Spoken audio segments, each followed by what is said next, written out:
coming up. There we go. Okay, this is happening.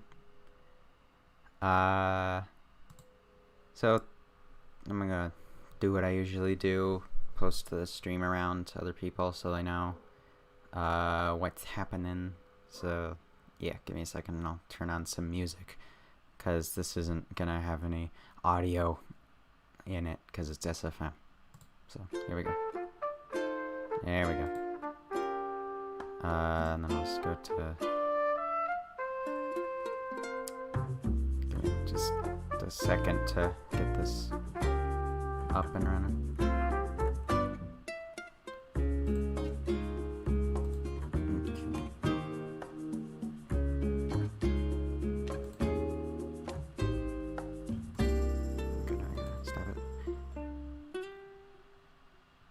Don't need echoing volumes. There we go.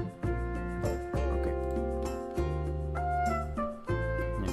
Hello, Panda, in the chat. Welcome. Hope you've been doing good. Got the link. Still showing SFM. Yep. Cool. I think this is a pretty good song to start with, considering I'm working on modeling Isabel, or like not modeling, like animating Isabel. Yeah. Oh, on Discord it says like I'm live. I didn't know it did that. But it's purple, so I thought it was like, oh, you're streaming to Twitch. And I'm like, oh, that's not what I wanted. Isn't at all what I wanted.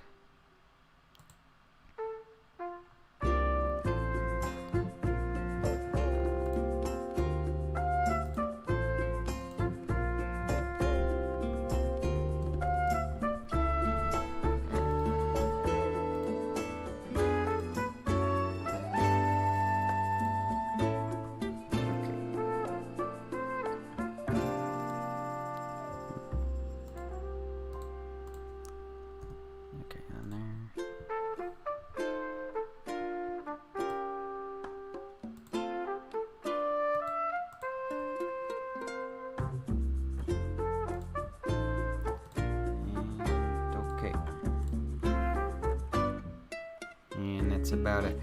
Alright, so now I gotta pull up everything for my little layout. Oh, okay, turn my mic up. Yeah. Give me a second. Whoop. That better? Am I being heard? Oh. Alright, James wants to get in a voice call. I'll get that in just a second. You guys can hear the music fine, right? I just realized that this whole main theme is just is 5 minutes long. You can uproot trees. Huh. Oh, here we go. Hello. Hey. How's it going? It's fine. I'm playing in a game while eating popcorn. Nice. Also had a few grapes that are fucking amazing. Ooh. I never really liked grapes, honestly. Grapes are my favorite fruit. I don't know what I don't like about them, but... They're just weird. I'm playing a game called Crosscode. Okay, what's that about? Is it like a fighting game or? Basically, it's a game about a game. Ah. Cool. You have this giant game called Crossworlds, which is where real people can become these avatars, which are basically them, but game form. Okay. And they get teleported to this moon. They get teleported to this moon into a place called the playground, where they get to do whatever the fuck they want. Ooh. Nice. You have avatars and you have actual people that are the maintenance crew. Cool. I'm in the tutorial areas right now. Okay. Cool. I'm just... So I don't really know that much right now. All I know is that I'm some avatar that has memory loss and was logged into Crossworlds before, and I have speech issues because of the speech synchronization shit malfunction, and I can only say hi.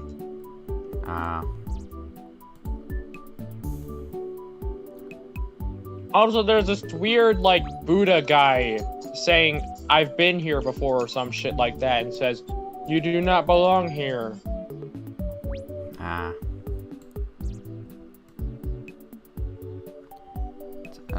Trying to figure out how to animate Isabel walking, because I don't know how that works. I don't know if she has knees. I'm assuming that's how that works. I don't know what. I've tried looking up the animated walk cycles, but it doesn't show it. It just shows, oh, here's something that a fan made. I'm like, that's the last thing I want right now. So, yeah, that's what this stream is gonna be. Sounds fun. It's not. And I already posted the video of, like, my Mario walk cycle. I thought it was nice. Yeah. I think he moves a little, like, his legs move a little bit too fast. I don't know if that's how a normal person, I don't know. Isabel, I have to, like, probably make hers move a little faster because she's so tiny. What would you say is harder to do? Animate in Gmod or animate in SFM? Definitely Gmod, because that one has built-in physics. This one you have to, like, figure that out. I don't know how to... Like, you have to animate the physics. Or if it's, like, TF2, you can, like, record gameplay within SFM. And you can just, like, bind a kill command. And then just, your character will, like, do the kill physics. And then that'll be in SFM, so... Oh yeah, I also went into my hot tub today. Ooh, nice. Yeah, got it running. Yeah, heck yeah. It was nice. I bet. Oh yeah, so we were playing, oh, hold on. Alright, Captain Astral, amazing animation walks. Thank you. I don't think they're that good. Thanks. So we were playing, so me, Panda, and Nicole were playing Dead by Daylight yesterday. I know. It was a lot of fun. Panda was probably the scariest killer out of all of us. Surprisingly. Why was that? I don't know. Something about... He's like such a nice guy, right? And then he's saying things like I was surviving pretty well against him. And he got Nicole pretty quick. I was like evading his every move. And then he got a little mad. He's like, I'm gonna kill you. I'm gonna get you. I'm like, this is horrifying. It's like something about just this nice, sweet guy coming at you, like with clear murderous intent in his voice. It's like, oh lord, I'm spooked. I wish I could have played, but all I have is console. Oh, there's actually crossplay now. So you could hop in. Fucking serious? Yeah. Crossplay was added recently.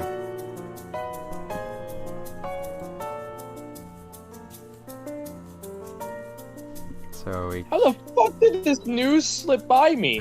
I don't know. I don't know. I guess because I didn't really check gaming news. Yeah, neither do I. It's hard. Oh, Panda, I was furious. Oh, I totally forgot Panda was in the chat. I'm sorry. Please don't kill me next time we play. So anyway, I guess I would be joining next time you decide to play Dead by Daylight then. Yeah. That'd be fun. If I manage to find the space, because I literally just downloaded Gears of War 4, which takes up 100 kilobytes. How does Gears of War 4 take up 100 kilobytes when the game after takes up 60? I don't know. Like, how the fuck does that make sense? Oh, yeah, one thing that's good about this Isabel model is that when there's no dress, like, separate dress joints. So whenever I move her leg, the dress moves with it. But with the Daisy model, to see the legs, I have to go into the dress, and occasionally I get upskirted. or I upskirt the model. And they modeled all of that. Oh. Like full panty shot, I'm not kidding. And for Isabel, it's just a void. So, thank God. I mean, that's how most people do it. She's got, yeah, that's how Nintendo did it. It's like she's got a pocket dimension. Alright, enough talk about that. Let's just... Alright. Also, something else is that when I talk about how Gears of War 4 is like 100 kilobytes, the only other game that I think even scratches that amount is Destiny 2. Yeah, Destiny's a big game. Those are the two biggest things on my console right now.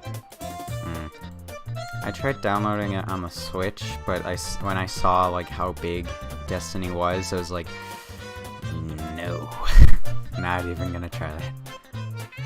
Like, side note, I mean, you know I managed to beat Dark Souls? Yes. Fucking roller coaster, man. Yeah, Some parts were pretty easy, some parts were hard. I guarantee you that the boss known as Ornstein and Smo, if I hadn't fought it with another character that I can summon, I guarantee you I would have tried that at least 100 times more. I've never had like a Dark Souls experience, mostly because I've never played a single Dark Souls game. But like, I've had experiences with games that are like partly impossible to beat. Like when I tried to beat a Minecraft raid that one time. This is a bad comparison, but those are freaking hard, especially in hard mode, because I didn't know that there were 7 attacks instead of like 3. So I died a bunch, lost a bunch of stuff, and then like by the time the raid had already ended, I was like, oh, everybody's already dead. Oh. And then the dark side of the moon in Mario Odyssey, or the darker side, whichever one is like the boss rush. I managed to beat that actually. Yeah. Did I it take managed a to while? beat the dark side of the moon. I managed to beat the dark side of the moon and the darker side. Well, congrats. It took Dark me a while. side was way harder. That was like the whole like course thing, like you had to go through the Yeah, that was the gauntlet. Okay, that one took me forever. And I never wanted to do anything. Yeah, I never wanted to do anything like that again. I mean, I also managed to beat Grandmaster Galaxy in Mario 2 and Super Mario Galaxy 2. Ooh. Though I never managed to beat the perfect run, which is doing the hardest level in Super Mario Galaxy 2, but with a prankster comet that makes it so you only get 1 hit. Oh. 1 hit, no checkpoints. You gotta make it through the entire thing in 1 try. Oh, shoot. Dude, that's like most of what changed is... I still haven't beaten it. But it's like, Like, I mean, you saw the dragon level. You saw how impossible that was to beat. So, yeah, that was a big oof. Uh-huh. No, I'm gonna say this. Dark Souls, it was a pretty good experience. There were some places where I definitely struggled more than others. Yeah. I mean, like, they definitely put a lot of thought into the game if it's gonna be, like, that hard. So. Oh, yeah, thought. In Dark Souls 2, that thought is just non-existent. It's put enemies literally everywhere to gank up on the player and create artificial difficulty. which is why I think Dark Souls. This is why I think many people point to the original Dark Souls as the best game in the series. Yeah, I can see that. I've only seen like Game Grumps play it, or like I haven't even seen it. I've just listened to it. It's like I listen to compilations while I sleep.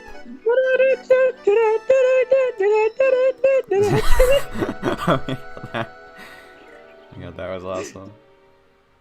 I remember that and that only. I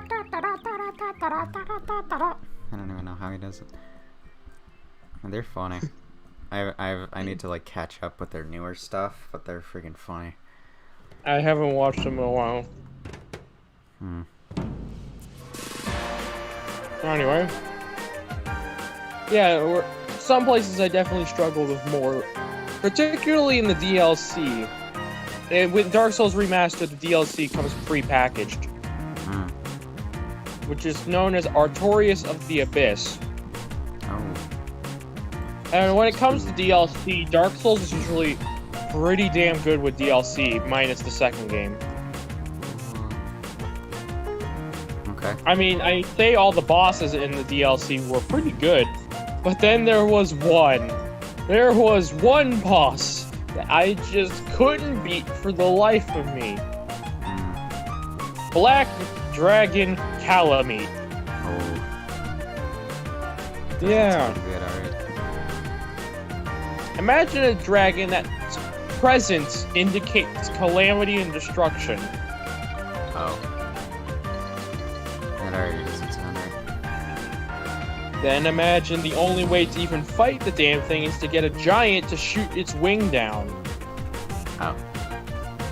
You have to A blind giant. You have to get one to do that? I mean, unless you ground him, he'll just fly up and burn you to death. But if you get this giant guy that you need a key for, if you get this giant guy, who's blind, might I add, Okay. if you talk to him, he'll tell you about Calamite and how he's probably causing trouble for the player. Okay. If you say yes, he'll bring up his bow, stand up, and manage to hit Calamite out of the air. Maybe screen share wasn't the best idea. That caused a lot of lag. Alright, okay. So, that sounds like a really sucky boss to fight. Like, Oh, I haven't even gone to the actual fight yet. oh shoot. The dude, at most, will 3-shot me. Oh. Unless I manage to dodge perfectly.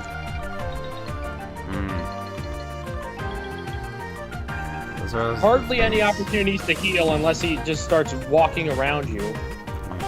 Those are always the things in games that really get me. It's like when you have to be like expert level, like dodging. I mean, Calamite was completely optional. Yeah. But I had to beat it. With Dark Souls, it's not a matter of if you can, it's a matter of perseverance. Are you gonna give up and continue with the game like the boss never existed? Or are you gonna try to fucking persevere?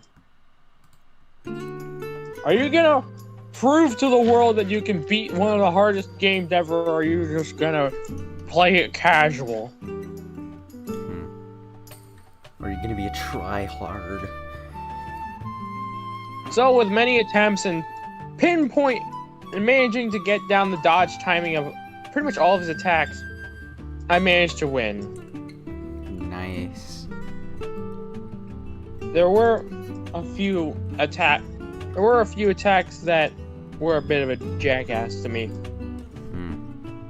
You have this lunge he can do if he's too far away. That always seemed to get me. Okay. And then you had this area of effect fire blast that he can do if you're too close, which he flies up and shoots a big wave of fire down. If you don't start running immediately, it will take off like a majority of your health. Oh, shoot. That, and it's a very good idea to not lock on at all in this fight. Ow. You'd think that you will locking have on a would much be harder time. You'd think it'd be a good decision to lock on. I mean, in most fights, yeah, but in most bosses, no. Hmm. But the other two bosses, excluding the first boss of the DLC, were pretty damn good. Okay. I'm gonna read the. You have Knight. I'm gonna read the. What was it? I'm gonna read the chat real quick. Alright. Wanted says there are other ways to create difficult gameplay other than enemy spam, like a strict time limit. That seems reasonable. And then now you know why I play games that are more generous compared to Dark Souls. Even Crash Bandicoot is more generous than Dark Souls. Oh my god. I've seen someone try to play. I've seen Alpharad play Crash Bandicoot. I don't know. Platinum Time Relics. Well, Imagine speeding through those levels perfectly.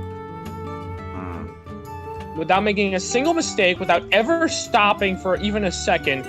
That's the Platinum Time Relics. Oh. Well, I don't know if I'll be in a playing game Crash. not designed to be rushed. It's not designed to be rushed? Yeah, the time trials were only added in the third game of the Crash Bandicoot series. But when they remastered it, they put time relics in the other two games, both of which were not designed to be rushed. Oh. Well. That's not good. And Platinum Relics, unlike the majority of Dark Souls, you don't have to do the Platinum Relics at all. They're just there to show off. Ah. But the 100% gamers, they must. It is their duty. It's not even there for 100%. Ah. It's just an extra challenge if you want to be a masochist. Like Cat Icarus, who got over 202 of the damn things in every single Crash game that had time trials. Oh. Including the racing games. Oh, the racing game? Oh, Crash Team Racing? Crash Team Racing, Crash Nitro Fueled, and the GBA port. Ah. Oh boy. Yeah, dude went a little mad. I can see why. Anyway, yeah, back to Dark Souls, is that the DLC had two of my personal favorite bosses in that game. Cool. You have Knight Artorias, who was just a fun fight to deal with. Basically a warrior that swore to destroy this abyss that was plaguing this place called Ulasil. However, he succumbed to the abyss after he tried to fight. Ulasil kind of sounds like a kind of like flex tape product. Hi, I'm so and so here to promote Ulasil. Even works underwater. That's a lot of damage. Anyway, yeah, Artorias tried to fight the Master of the Abyss, or Manus. But he failed and succumbed to the Abyss, but not before saving his pet wolf by using his great shield to cast a magic barrier around him. Ooh. You gotta save and the you dogs. have the option to go. You have the option to go save his wolf, Sif, if you find a secret pathway. You just have to kill all the enemies around him, and he'll teleport out. Ah. In which case, you can get Sif as a summon to fight Manus, who was a fucking amazing fight. Sounds cool. Yeah. I'm trying to figure out how to speed up Isabel's animation a little bit, because I finished the walk. I gotta go for a bit. I need to help my mom with something. Okay. Alright. I shall peek at the chat. The original Crash Bandicoot warped. The gold and platinum time relics were worthless. When you go through pain, you get used to it. That's how Kid Icarus got through 247 of the worst reviews ever. Oh. Yikes. Interesting.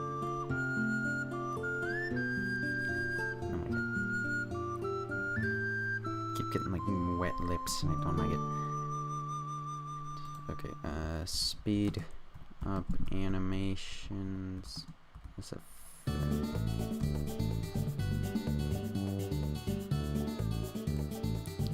Faster and slower animations.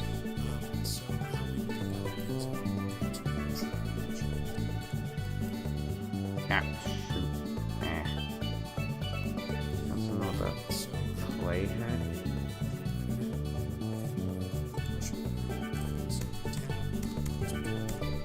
So confused. Motion editor.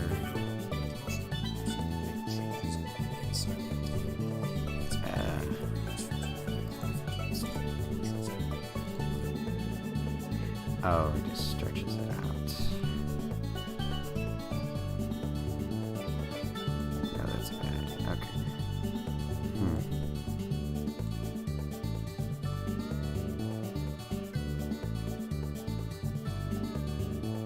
Let's use here.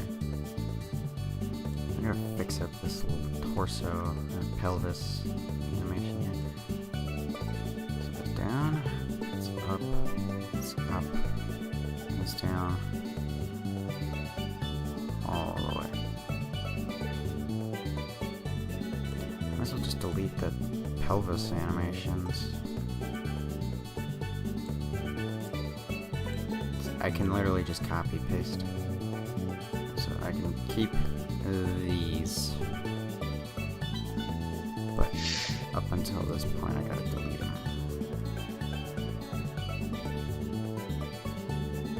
So that this actually works. 'Cause it's all scattered everywhere. There we go. Alright, so now here. Oh wait, nope. Ah, heck. So here we go. Boom, boom.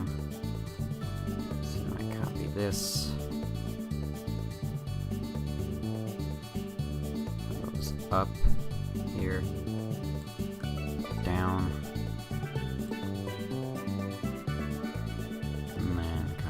Paste. And that should look natural. Nope. Oh, I just gotta copy paste it again. Okay. So here, here, here. Copy. God Lord, I don't. Back. Hello, welcome back. Yeah. Yep. I'm gonna talk about another boss that instead of, well, a boss that tripped me up quite a bit, and I personally hate. Okay. Unlike Manus or Artorias, who had fun movesets to manage to dodge around, the Moonlight Butterfly just says fuck you to melee players. Because, being a butterfly, it flies away from you a lot. I mean, every now and then it lands, but that is very far between between times it does. Well, heck. When it does land, you better hope you have enough damage to do stuff with it. Yeah. But another thing is that it practically forces people to go range. Oh. I could not for the life of me dodge its attacks, which kept melting me. I just kept dying over and over again without even being able to get a hit in. So I just switched the bow, got all my armor off, so I had the fastest roll, and I just kept shooting at it until it landed to where I could switch to my more powerful weapons and decided to, start hitting it. And I had to beat it to progress the game. Heck. I think I'm better. I think I do decent with that one. So I'm okay with ranged. And then we get to the most bullshit boss in the entire series. Ooh. After one of the worst areas in the game,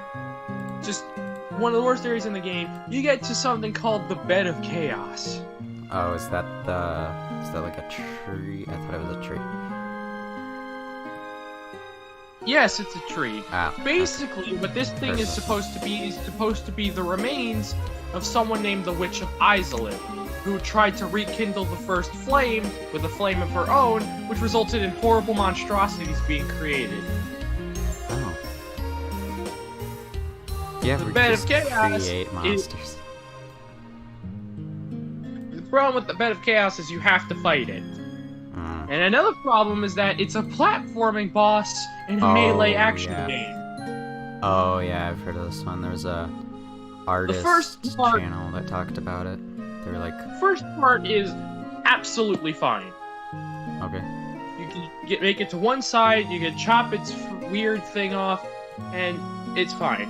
The second part and third part are bullshit. It keeps like knocking That's you off. when the while floor. That's when the floor starts crumbling out from beneath you, and it starts sweeping you into the holes that it creates. Oh yeah. For one-hit kills. Yeah, this I heard about because there's a channel called Drawfee that like they did a Disney characters to Dark Souls bosses challenge. So like, and the first one was Bambi. So they made him into like a forest guardian thing. Well, one guy did. He made him into like a guardian of the forest type thing. Dang. I'll try to see if I can pull it up. I mean, I managed to do it without too much trouble, but all of that work for it to only die in one hit when you get to a teeny tiny little bug at the base of the tree is a bit disappointing. Man, heck. Alright, so this is the thing that they came up with. I forgot what they called it. But yeah, that's supposed to be Bambi.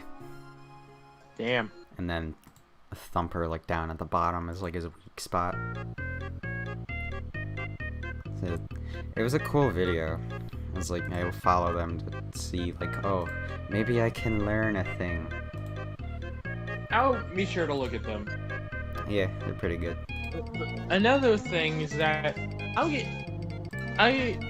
after you make it past Ornstein and Smo, which is in objectively the best area in the game, and Orlando, you then have to take this thing called the Lord Vessel, which is this giant thing you kindle a fire in, to this place in one of the first areas of the game. Okay. Then after that, 4 places unlock in the world. You get the Duke's Archives, the Lost Izalith, the Tomb of the Giants, and then you get New Londo Ruins. These contain Lord Souls, which have bosses you need to kill, Bed of Chaos included. Okay. You need to kill all of these so you can kindle the fire in the Lord Vessel and gain access to the kiln of the first flame, which will allow you to kill Gwyn, the guy who started this whole Age of Fire thing, and basically keep the Age of Fire going and keep humanity going. Okay. We got TD in the chat. Bonk. Oh, sorry, just had to kill that heavy. Anyway, what's up? Not much. Just talking. Speaking of bonk, that reminds me of Havel. This NPC you can find really early on that will insta-kill you with a friggin' mallet if you get anywhere near him. Won't you say that to my face? Bonk. I freaking gave Scout a British accent. I mean, if you have the Master Key is something that you start with. Anyway, I tried the to. second half of the game where you're getting the Lord Souls are pretty bad. Sounds like you get the Demon Ruins and Lost Izalith, 2 of the worst areas in the game. Lost Izalith being just a big hellscape of lava and dragon butts. Dragon butts? Now you've caught my interest. Yeah, they have no top half. They're really decrepit looking, and they'll pretty much insta-kill you if you get anywhere near them. And there's a metric crap ton of them. Now you've caught my interest. Yeah. There's just no strategy to it. You just pop on one ring that you find, and you just run across the lava till you get a checkpoint. Alright. I'm sure it's more terrifying than it sounds. Just a bunch of dragon butts. I mean, yeah, that's the best way I can describe it. And then you get to this area, then you get to this weird temple area with a bunch of these stone dragon things everywhere. Then you get to this other part with these weird leech things called soul eaters that look admittedly pretty disgusting and terrifying. Yeah, leeches are freaking... That, and it's also the place where one of my favorite NPCs died because I didn't know how to deal with it. No. You let him die.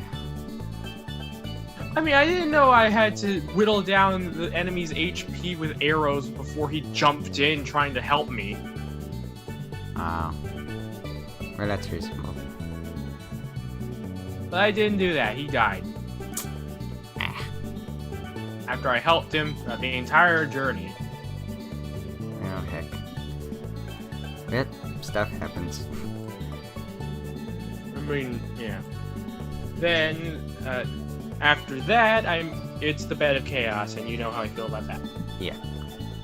But if there's an area that I honestly hate more than the Lost Island, it's the Tomb of the Giants. Imagine Dark Souls taken literally. Oh, so like it's literally just a dark soul. You cannot see anything without a light source. Ooh. Which you have three methods of getting that. You can either use the sunlight spell, or whatever the heck it's called. You can use the skull lantern you could sometimes get off of enemies, which takes up a shield slot.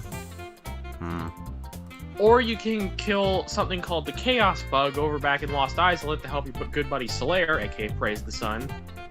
Praise the Sun.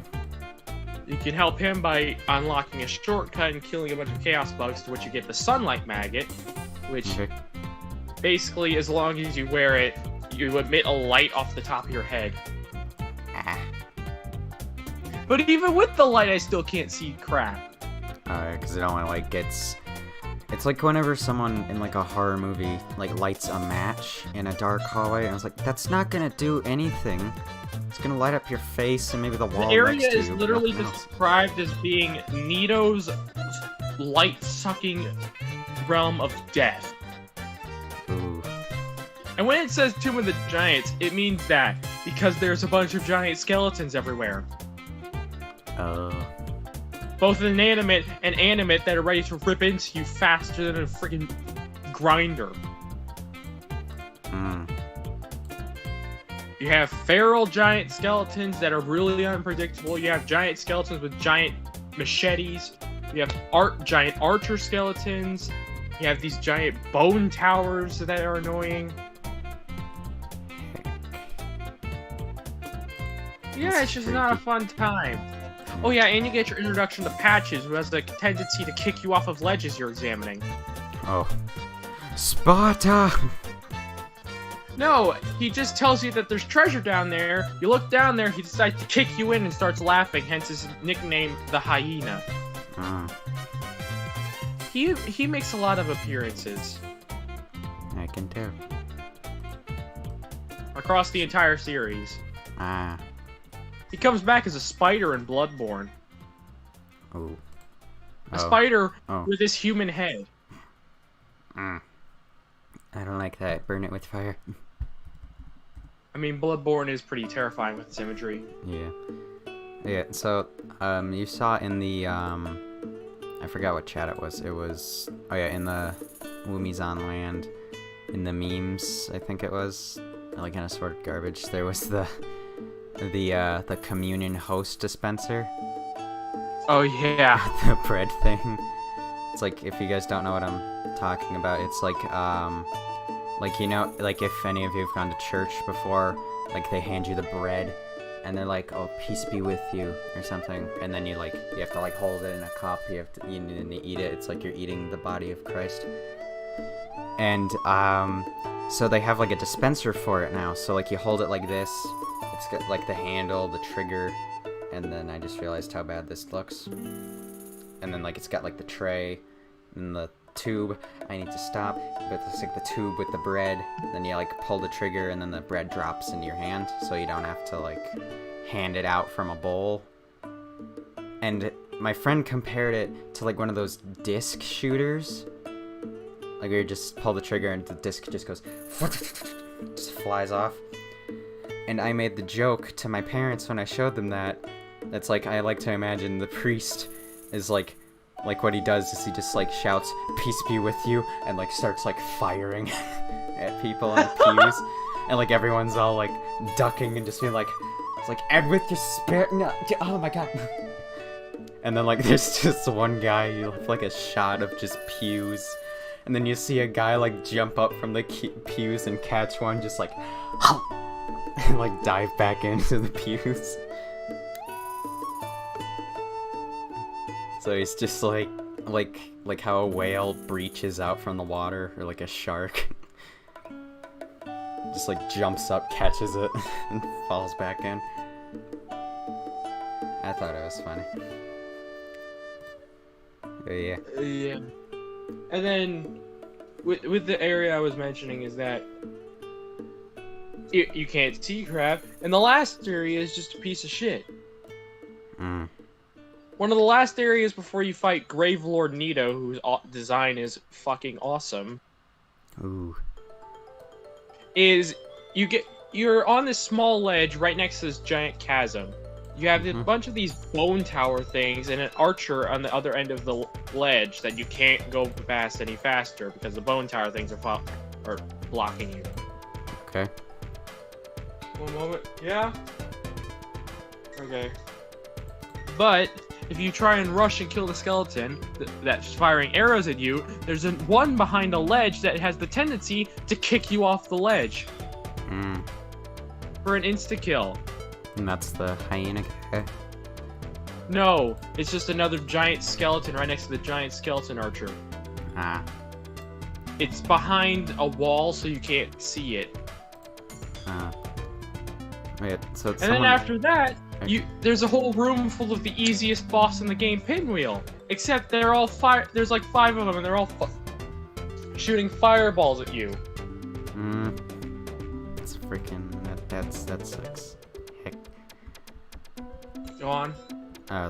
Someone in the wanted in the chat said that the sound of a hyena quote unquote laughing is the sound of them dying. Lion King is a lot darker than I thought. Those poor hyenas. Oh. Hold on, is that actually true? Hold on. Just cease animating for a second.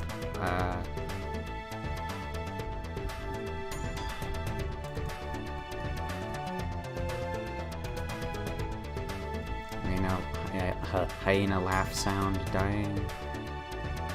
Why do hyenas sound like they're laughing? Make a barking noise that sounds like a cackle of laughter, but it's not because they're amused or anything. Instead, a hyena's laughter is actually a form of communication used to convey frustration, excitement, or fear. Ah. So that's just a different thing. That's... Okay, that does not... That's a creepy laugh. Quote-unquote laugh.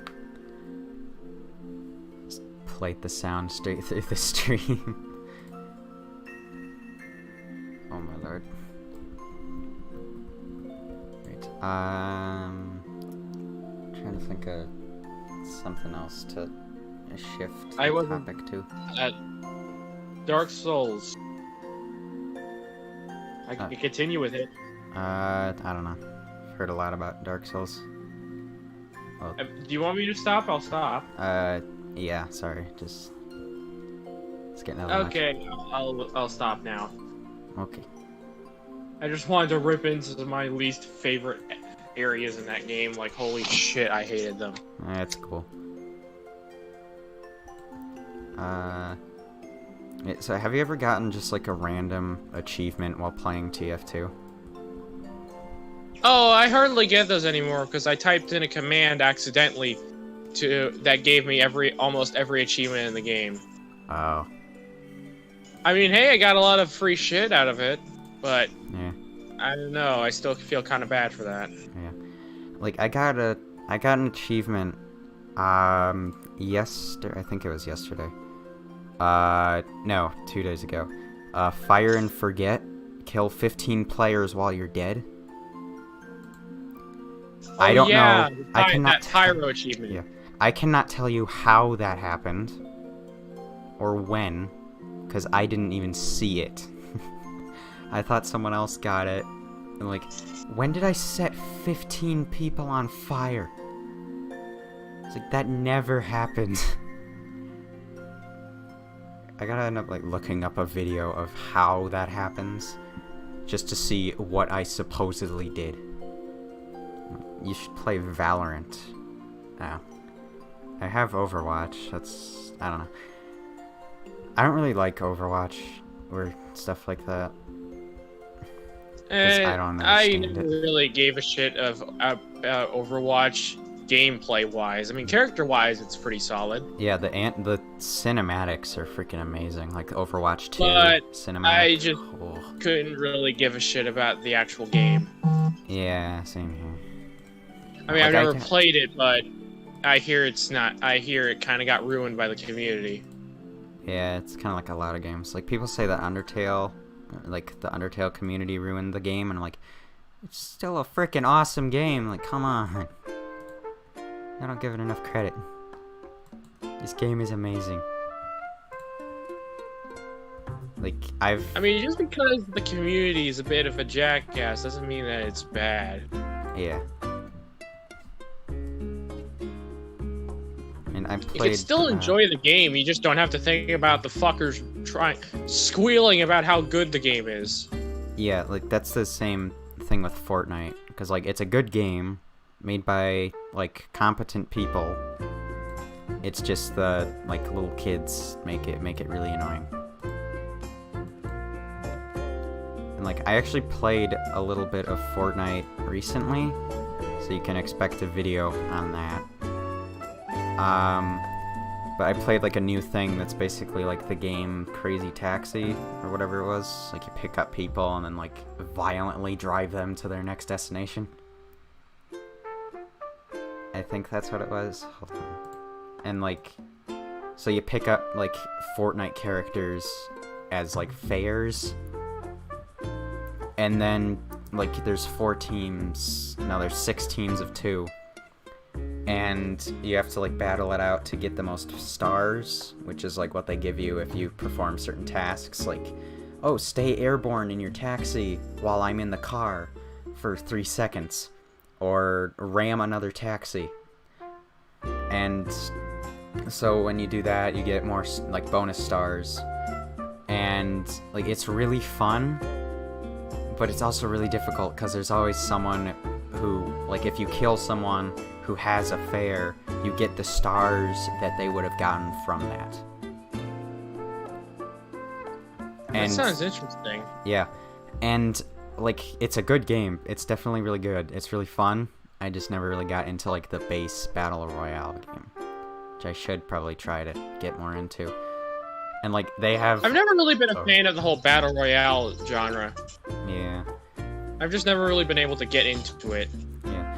I mean, like, games that do it differently, like, other than just guns and, like, actual skill being required, like Fall Guys, that one looks like a lot of fun to play. I mean, yeah, you have me there. Except it's, like, $20. I forgot that I pulled up Amorous on the Steam store. Hold on. Yeah, Fall Guys is, like, $20, which is a big oof.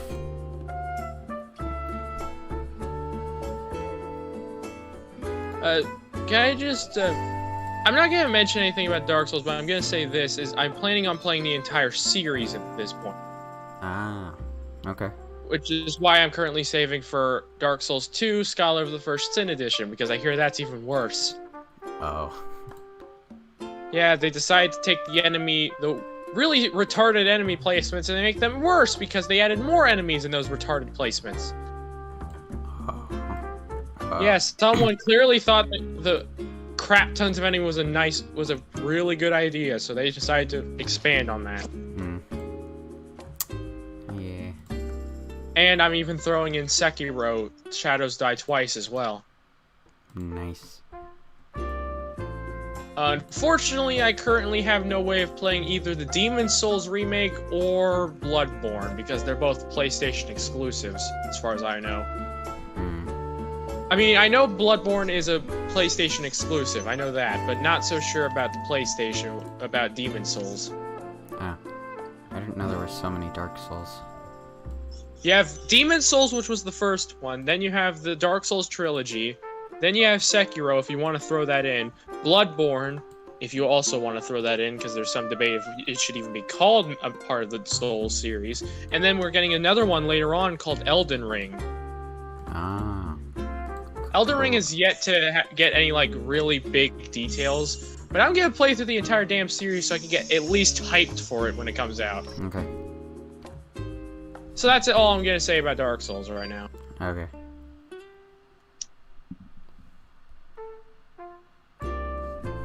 Yeah,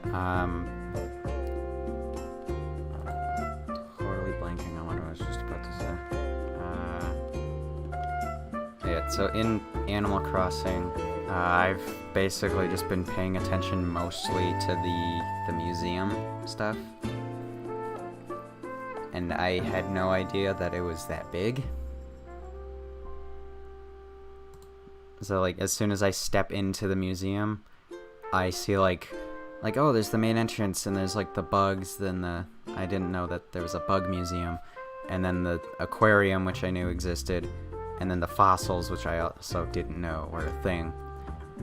And so I go into all these rooms, and I'm like, oh my god, this is heckin' beautiful. I love this. I'm almost complete with my fossil collection. I just need, like, what, 2 to 3 more bones? But the problem is that they're random of which ones you get, and I've been having terrible luck. Yeah. I've been mostly focused on, like, fishing and catching bugs, because I like annoying Blathers with the bugs. And, well, not really. I don't like annoying any of the characters. But I, like, the fish, I caught, like, I totally forgot what it was called. It's like a sturgeon. I caught a sturgeon, like, with my, I think with the fish bait. I'm totally blanking on what happened. But, so I caught a sturgeon, and as soon as it popped out of the water, I'm like, you can catch a thing this big. Oh, believe me, I've caught an oarfish before. Oh, is that like the crazy big one? Oh, never mind. Okay, that's not the one I was thinking of, but holy crap. That was the biggest thing I've caught to date. And believe me, I would have just kept it in a tank in my home, but I find the museum more important than my life, and how my home looks, so I decided to donate it. And I've been wondering if I'll ever find another oarfish, because I don't know how rare they are.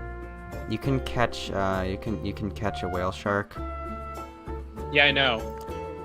And then there's like that. Have you ever seen that fishing contest meme? No. Like where this YouTuber is like going to different people. He's like, all right, what you catch? And then like they show off their fish. He's like, oh, okay, that's pretty cool. One guy held like this gigantic fish, and he just went, what? And, like freaked out because of how big it was. Oh, that's not real. That is absolutely not real. Someone just took this is from a WikiHow article. Or like they took a picture of a WikiHow like tutorial and then just smeared black on the water to make it look like something was there, but it's just pitch black and not even like dark blue. So, and poorly drawn too. So that's sunfish. That's what I saw. Sunfish, that giant flat thing? Yeah, that thing. That was the one I was talking about. That was the really big one that I saw. I didn't know you could catch a whale shark. Anyway, speaking of fish, is that from the sun layer or whatever the hell the top layer of the ocean's called. Oh, it's like down to the border of the Twilight Zone. All of those fish are relatively nice, outside of like eels or such. Yeah. But the second you go into the Twilight Zone, my fucking nightmares come to life. Yeah. It's the whole reason I say fuck the ocean. Yeah.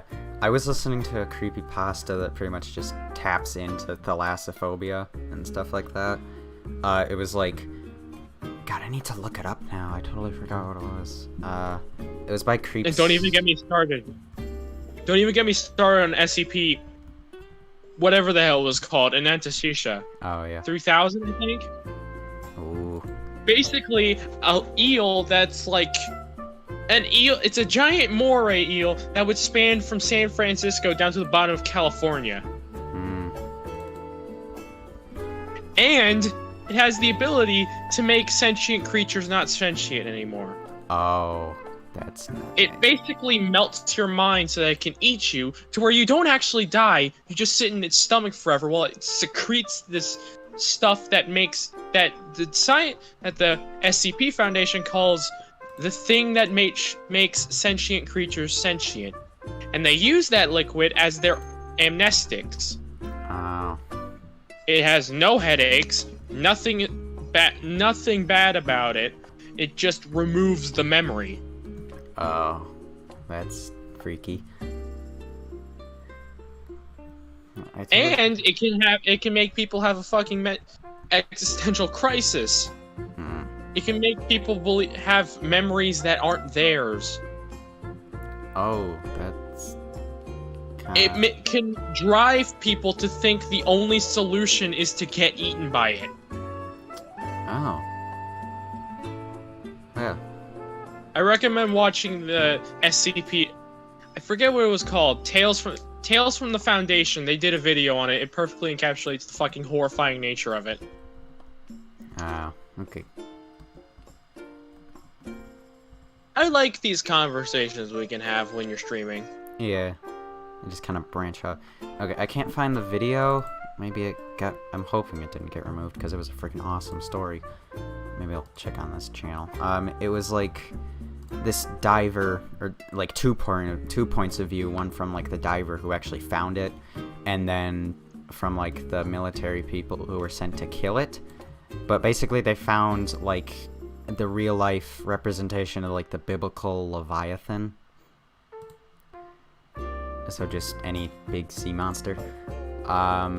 So he like went into this cave that was like past the Twilight Zone at that point, like way down in like the Mariana Trench or something, some kind of trench, I forgot it was. But they called like the caves that he was going into the Maw. You'll find out why later. And like, so he goes in, he sees like this weird tentacle thing and like bioluminescent stuff. And then like the tentacle starts attacking him. He like speeds out of the cave, and then the front of the cave starts to close. So he like speeds out. He can hear it like roaring behind him, and the cave was the monster.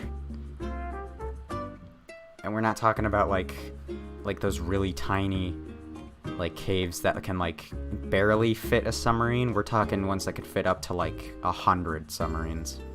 That big. Damn. And that thing is like swimming around now because he woke it up. And like then it goes to like the military perspective where they're like swimming around trying to like follow its path, but it's too fast for them. Then it like blots out the sun or something. And I'm like, why am I listening to this while I'm sleeping? That's the worst part. Whenever I listen to horror stories, half the time it's in the fucking night. Yeah. I don't know what drives me to listen to horror stories when I'm about to fall asleep, but it's there, and I start listening to them, and then, oh, I'm shocked I can't sleep that night. Yeah, I love listening. Like, I don't get, like, horrified when I listen to these stories. I'm just more like, oh, this is freaking awesome. Oh, I don't get horrified. I don't get terrified, like, at the start, but later on in the night, when I start really thinking about it, like, I suddenly can't sleep anymore. Yeah, that's always really get you. And like, so I listened to some of these. One of them I like straight up just couldn't listen to while I was sleeping because like random static would start popping up and they'd show like footage from like a movie, like an actual horror movie. So like, it's like this guy whose dad recently passed away who was never there. And, like, they drive it home by saying, like, oh, yeah, my dad wasn't there when my mom basically, like, gutted herself. And, like, oh, way to drive that home. Story. Thank you. So that was really sad. And then, like, he finds tapes that his dad left him, which were all, like, footage footage and like notes about alternate dimensions or realities that like all ended terribly, like with the end of humanity and the earth and all of that. And one of them was like these spider-like creatures that could like semi-transform into people, and then when they kill somebody, they also turn into those spider things, and they killed all of humanity. And then there was zombies, because of like back in like Vietnam, they like launched chemical weapons in this timeline, and they all like got infected. Like all the dead started rising. They have like all open sores, and they start attacking people. Is it just looping? It's just looping the Animal Crossing music. Why is it doing that? Because we're out of the playlist, and it's been playing that for 9 minutes, and it's an hour long. The SCP universe has plenty of but story-based SCPs. Yeah. You have, I forget which number this one was, but it was called the Red Reality. Basically, one researcher, along with a control panel, just a random control panel, gets sucked somehow into this alternate reality where there is literally nothing. As in, it's just a black abyss, and all he has is himself and the control panel with its red blinking light. Oh, that's freaky. And he's there for God knows how long, and starts making friends with the freaking light. And then he starts saying that his organs feel like they're turning to mush. He feels like he's disintegrating. Oh. And then he starts realizing that the area he's in is less like a bit of land and more like he's constantly underwater, because he can move anywhere. Oh. He can move up, down, left, right. So it's like space, kind of. Eventually, he leaves the control panel to try and see if there's an end to it, but then comes back when he says there isn't. At this point, he says, I think he says his kidney is gone or something like that. Oh. And then, I think he says goodbye after that, and soon after, the control panel he had suddenly manifests inside the Foundation with lots of blood and bodily fluids on it. Oh. Yeah. Assuming he was and then one of the something. endings to this story is that the wife of the guy who got transported is researching one night. Uh-huh. And then suddenly a kidney appears on her desk. Oh. And then a creature appears from a wall, kills a few guards, and then takes one of the guards' pipes, or as in throat, puts it into its own throat, and speaks his wife's name, to which then his wife realizes that this creature is her husband. Oh, shoot. He managed to get out of the Red Reality and turn into SCP-103, the old man. Oh, oh. Oh. Yeah.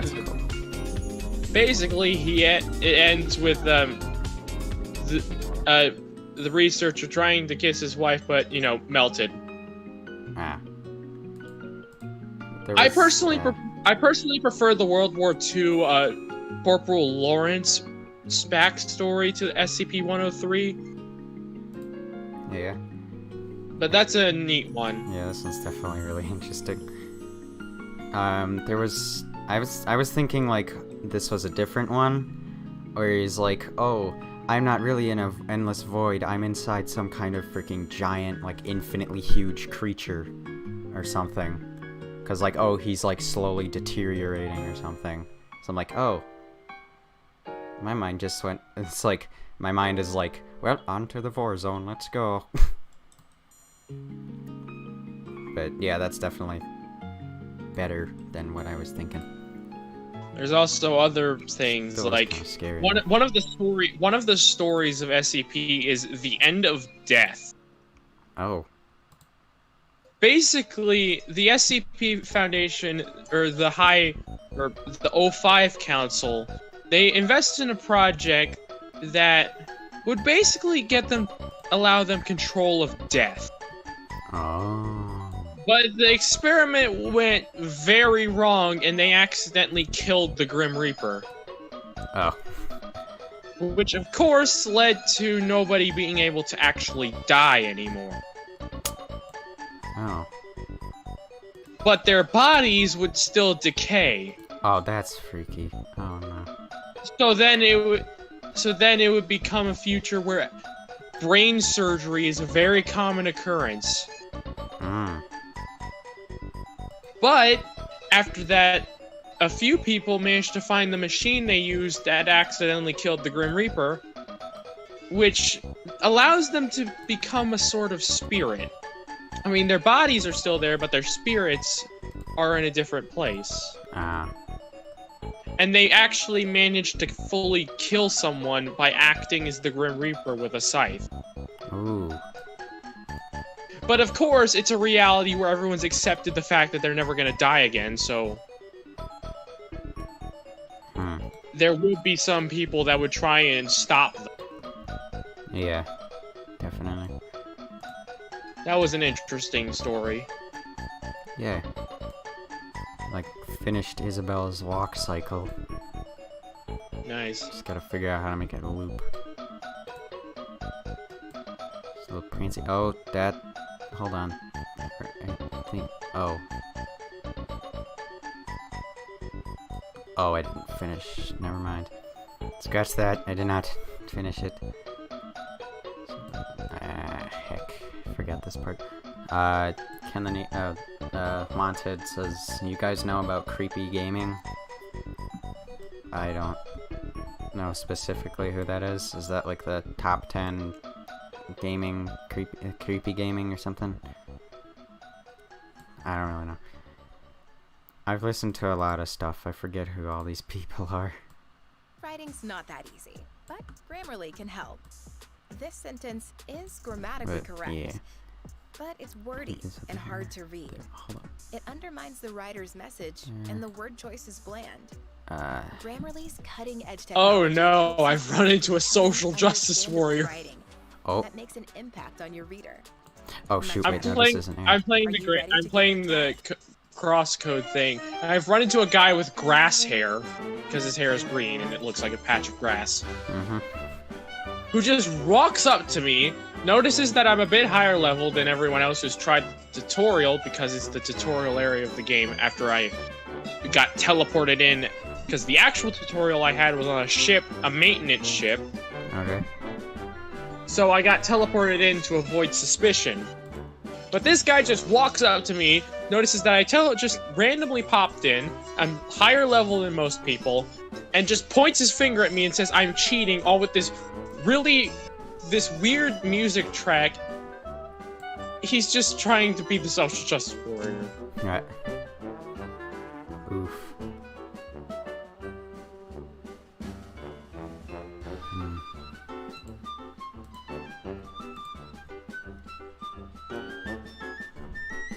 He's literally calling me a cheater because I'm level 4. Yeah. When most people are level 3. That's actually funny. And it's that the music playing right now sounds like a fucking Phoenix Wright track. Yeah.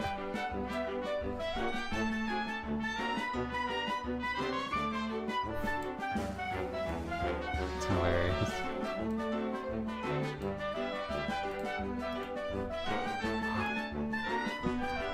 I gotta figure out how to make Isabel's like hair jiggle or something.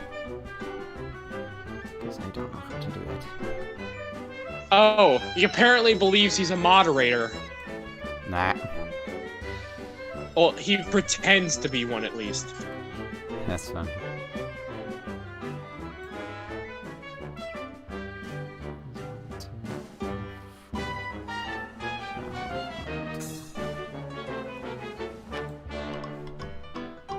Oh, Ace Attorney. That's the game that you were thinking of.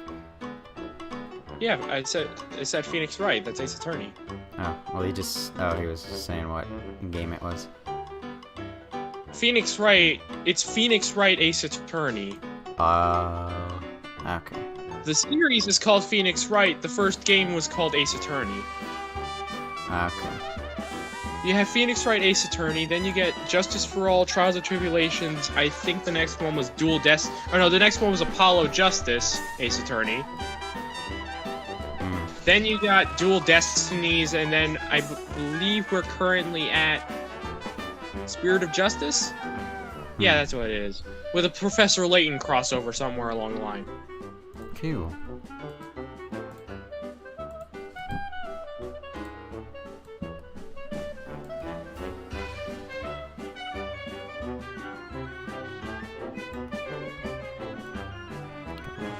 Animating Isabel's soul. Little tail waggle. That she might do, I don't know. Giving her the waggly tail. That doesn't look right.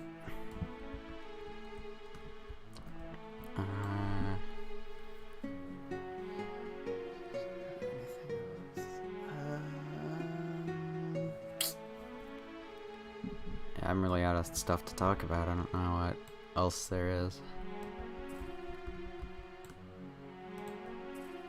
I could talk more about SCP stories that I find interesting. Okay. There was this one, if I remember correctly. I'm trying to remember exactly the details of several of them.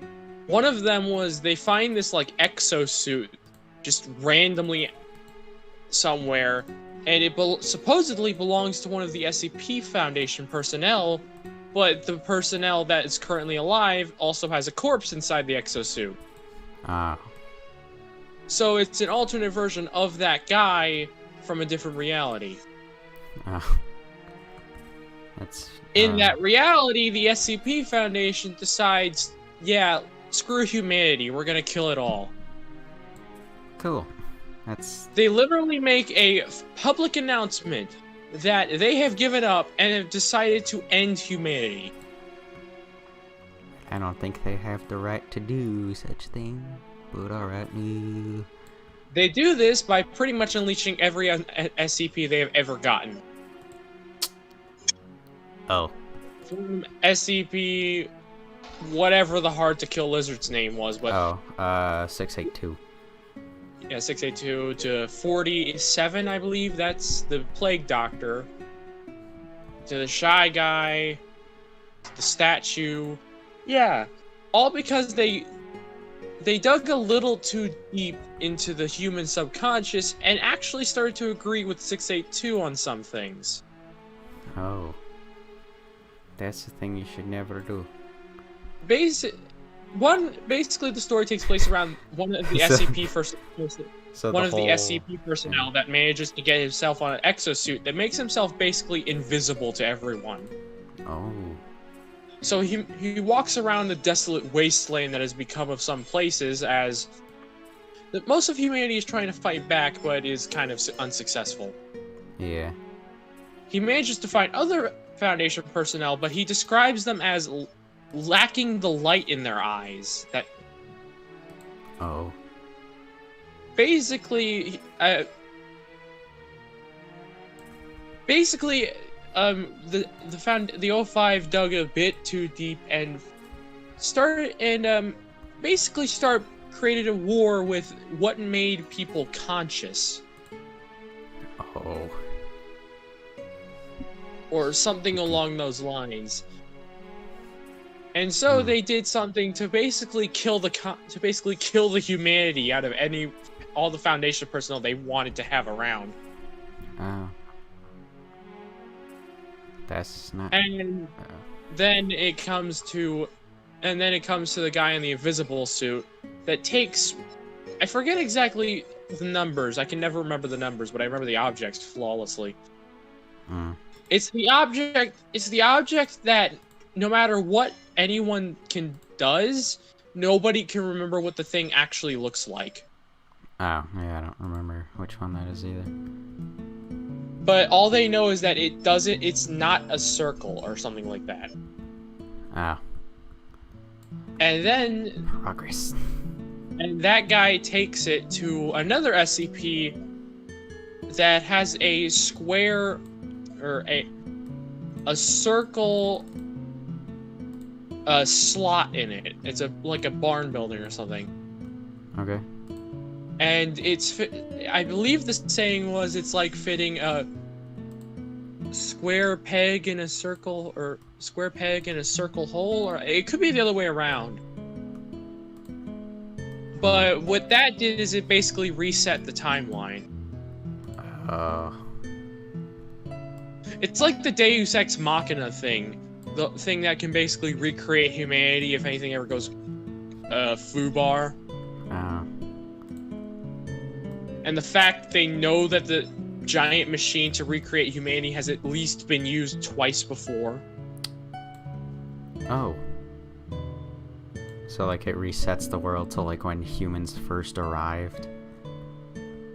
No. Or just the world in general? That was the timeline reset, where it's that one SCP that no one can remember what it looks like in the square peg. What I was referring to is the giant underground facility underneath Yellowstone that reproduces the entirety of humanity if anything goes to shit. Oh, so it's not like a time reset, they just recreate everybody as they were before it's a giant facility that basically calls to any person left remaining to start up the process. It clones important figures, it clones a bunch of people, and then starts to reproduce the architecture of the time. And and then all the human clones start to rebuild the planet until it's fully rebuilt, and the machine lays out so much amnestic that it covers the entire planet. Oh, cool. And then after that point, all the clones just carry on as if nothing ever happened when the world went to shit. Cool. And the Foundation found out that the machine has at least been used twice before. Heck. I think that's actually like a really scary thought. I tell you what, the SCP Foundation is fucking amazing. Yeah. Too bad that one guy from Russia was trying to screw it all up. Oh yeah, how's that going, by the way? I'm hoping it's doing well. Let me see if I can check that out. SCP Russia lawsuit. Yeah, how's it going?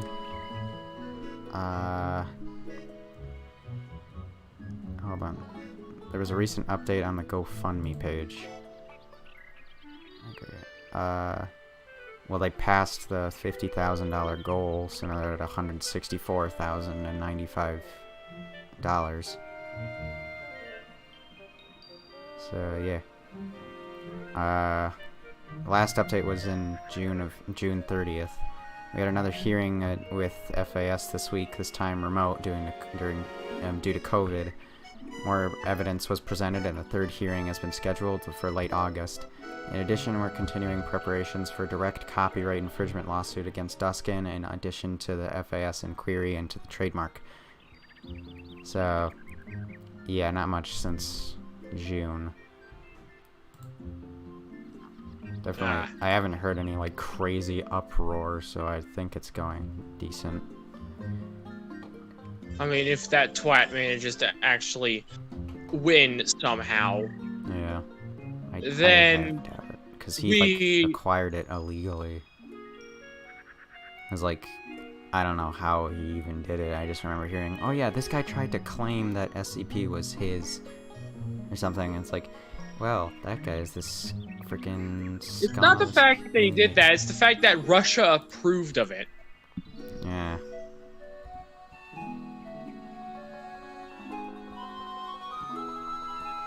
Like, anyone can attempt to do that, but usually the higher powers won't allow it.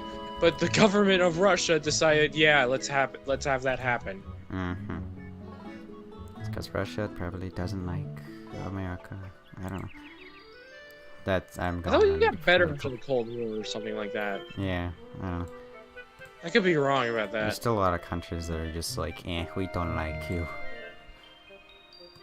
Believe me, I have my own paranoia about a certain country that rhymes with Moria. Korea. And not the Yeah. place that hosted the Olympics either. Yeah. I'm guessing you're talking about the Kim Jong-un one. That, Yeah, whichever no. Korea that is. The one that's, making a freaking nuclear...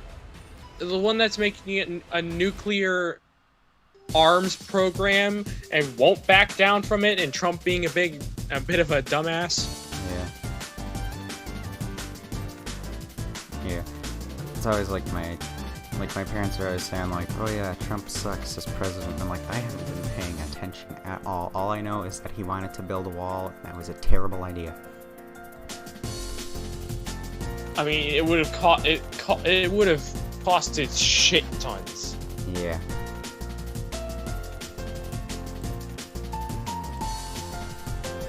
Oh shoot! Ooh. I'm trying to do Crom's walk animation. I gotta see if I can just copy something to him, because he's similar to like the TF2 models in ways. I gotta figure out how to do that. And then if I do this thing, like if you're watching the stream, there's like a setting for procedural stuff. It's called 0. And if I select like everything on Crom's body, like every single point, it'll just scrunch him up into a little ball. Side note, have you ever heard of a guy named Lazy Purple? Yeah. I think I've talked about it before. He made a video how it feels to suffer in SFM. Yeah, I watched the whole video. I had no idea what he was talking about, like with the particle stuff. Or like, well, now I know some of what he was talking about. But yeah. It might be problems just for him at this point, but yeah, I feel like SFM can't be that easy to work with. Yeah, not really. I mean, like with certain things, it's easier. But yeah. I mean, Wanted says that 173 has to be pretty easy. Just walk backwards and only blink if you need to. It's like, if it's like a few people who have knowledge of the SCP, then it is one of the easier ones. But if you have like people who have no idea what it does, and it's like mass hysteria, they see it and people start running and freaking out, they might not figure it out in time to actually like... Wait. What were you saying? Wanted in the chat said that 173 has to be one of the easier SCPs to deal with, because all you have to do is just walk backwards, and like you have, like, if people don't know that in the SCP universe, and it gets out into like a major city and people start freaking out and like running away from it, they probably won't figure it out in time to actually like, stop it from doing any harm. Unless there's a story where SCP-173 actually manages to clone itself? Oh, I didn't hear about that. Yeah, it's a story where the SCP-173 starts cloning itself and manages to break out of the facility, and it becomes an army of stone men. Oh. Worldwide, an army of stone men that even manages to rip apart 682. Yeah, basically the world ends that way. I'm gonna screen share this really quick. This is why you should never, like with my Mario walk cycle, he has a certain animation and all his joints are in a certain place. This is why you should never try to import animations from smaller characters onto taller ones. That'll happen. Wait for it. It takes a second for me to load in. Whoa, yeah, it's a lot of lag for me too. What is that? That's Crom. Crom? Yeah. He's Trident. I copied Mario's walk animation. Also, like, his position is, like, lower down. And then Crom's. So it tried to push his onto, like, Mario's position. Oh God! You got that? I didn't notice that. So he's Holy walking, fuck. he's all just lol. And then I can just undo it, and then he'll be fine. Oh. So yeah, Oh. that happens. That's what happens. I'm gonna try to see if I can like just steal an animation from like a Half-Life character and then put it onto Crom here. I might need to stretch out something. Oh, well, maybe not that one. A charred human body rig. Oh my lord. Ugh. Ugh. One SCP scenario that I've yet to actually look into is the Broken Masquerade scenario. Oh, what was that?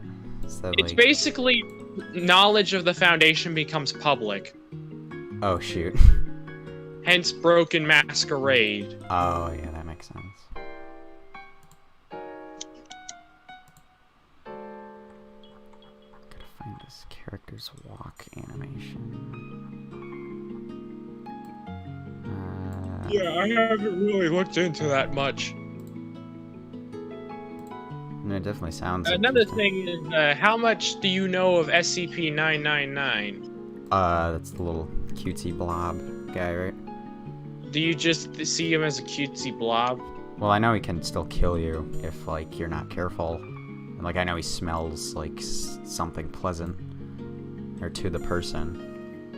But, I mean, yeah, if you're anywhere near him, you'll experience euphoria and, like, he's basically a therapy tool for the Foundation. Yeah. Yeah. But do you want to know one of the backstories for 999? Yes.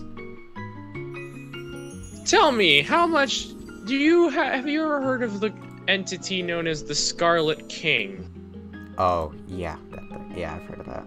One of the most deadly and powerful entities in all of the SCP universe. Yes. Well, I bet you'll also remember about those 7 pregnant women SCP thing. Yes. Well, you know how one of them is constantly under pain and agony due to 110 Montauk? Well, in one of the backstories, they are only keeping that up as a lie. They actually let the final girl give birth due to a text saying that the 7th would birth a hero. Ah. Guess what happened? Birthed the slime boil. Yep.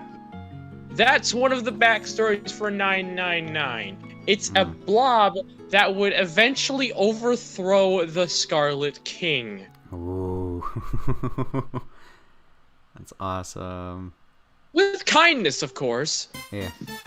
Just like... Basically, hey. taking the Steven Universe approach. He's just, hello, sir, can you please, like, give me a throne? I mean, Sure, it's still a child. Ah. It's funny. Yeah, it's definitely The really SCP cool. Universe is just really full of stories. Yeah. We got a lot of messages from this here. I think this is describing SCP-173, Stone Banana Shaped Man. Stone Banana Shaped Men. I don't know which one that is. Seriously, they look bananas. 173 got a redesign and I like it. Oh, yeah. And then, we have Kevin Gamer. I don't know how to pronounce the first part because it's in a different language. He says hi, hello. And then the Tickle Monster, which is 999. When I heard the name, the appearance did put me off. Yeah, that's a weird name for a slime monster, the Tickle Monster. Doesn't sound like something that'd be very, like, tickly.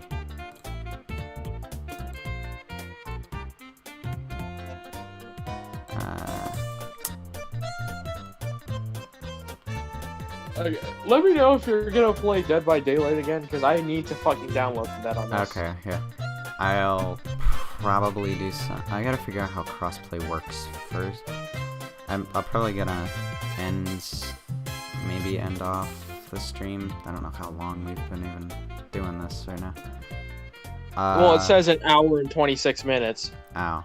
Yeah, I haven't really done much with SFM anyway, but so I might end this off. We can still keep chatting and maybe play something if you want. I'll probably just end the stream here.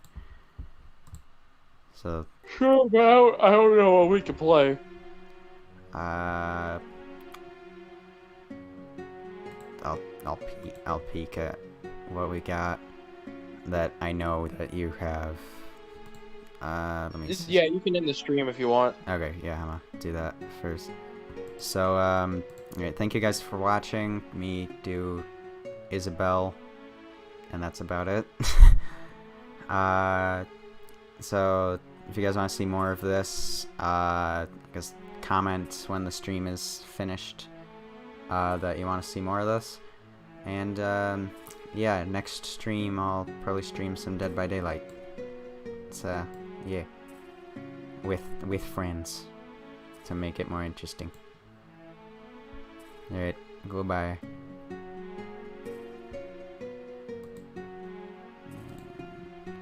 There we go. I might